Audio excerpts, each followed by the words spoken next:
দর্শক, আমরা তো সবাই এই কুমড়া রান্না করে খেয়ে থাকি, কিন্তু চায়নার এই কুমড়া দিয়ে এমন একটা জিনিস তৈরি করে যা 99% মানুষই জানে না। এই যে দেখুন, এই কুমড়াটাকে এজন্য প্রথমে তারা উপরে কিছুটা খড়কুটা দিয়ে এরপর সেটিকে ধরিয়ে দিল। এভাবে কিছুক্ষণ থাকার পর কুমড়াটা একদম সিদ্ধ হয়ে গেল। এরপর যে কুমড়াটার বোটাটা থাকে, সেই বোটার অংশটা দেখুন একদম গোল করে কেটে নিয়েছে।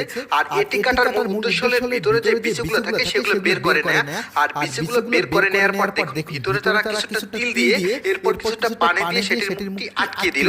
এরপর সেই কুমড়াটাকে আবার একটি বড় কড়াইয়ের ভিতরে রেখে এরপর আবার সেটিকে সিদ্ধ করা হচ্ছে। আর এর ভেতর থেকে সেই তিলগুলো বের করে তারপর তারা এগুলো খাচ্ছে। এরপর চাইনিজ এই লোকটাকে দেখুন, এই লোকটা কড়াইয়ের ভিতর থেকে ছোট ছোট সবজির মতো কিছু একটা বের করছে। আসলে চায়নারা শক্তিশালী হওয়ার জন্য এই জিনিসটা খেয়ে থাকে।